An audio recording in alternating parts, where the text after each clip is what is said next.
তুমি কি ফুচকা খেতে ভালোবাসো আমার মতন?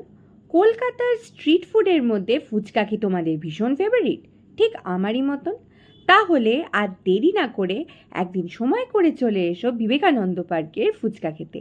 এখানে বিবেকানন্দ পার্কের সাইডেই অনেক ফুচকাওয়ালা একসাথে বসে। আর এই কাকুরা যা ফুচকা বানান, আমি তোমাদের গ্যারেন্টি দিয়ে বলতে পারি সারা ভূভারতে ঘুরলেও এই রকম পানিপুরি, গোলগাপ্পা আর সর্বোপরি ফুচকা তোমরা পাবে না। আরে বাবা, এখানকার ফুচকা আর চাট দীপিকা পাড়ুকোনেরও পছন্দ।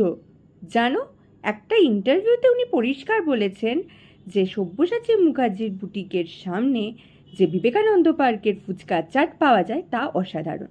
এখানে কিন্তু বিভিন্ন ধরনের ফুচকা তোমরা পেয়ে যাবে। আমি নর্মাল ফুচকা আর আলুর দম দিয়ে চাট ফুচকা দুটোই ট্রাই করেছিলাম। আর বলা বাহুল্য, এই চাটনি দিয়ে যে আলুর দমের ফুচকাটা অসাধারণ খেতে, আর নর্মাল ফুচকাটাও জাস্ট দুর্দান্ত। এখানকার ফুচকা হয়তো দামে একটু বেশি, কিন্তু বিশ্বাস করো, আমার মনে হয়েছে যে এই ফুচকা খাওয়াটা আমার সার্থক। তাই দেরি না করে তোমরাও অবশ্যই এখানে ফুচকা খেতে চলে আসতে পারো। আর নিজেদের বিভিন্ন ধরনের অনুষ্ঠানেও কিন্তু এনারা ফুচকার স্টলও দেন, তাই যোগাযোগ করে নিতে পারো। করে এই দুর্গা পণ্ডিত কা ফুচকা কাকুকে তোমরা অবশ্যই নিজেদের অকেশনে ভাড়া নিতে পারো। Follow for more.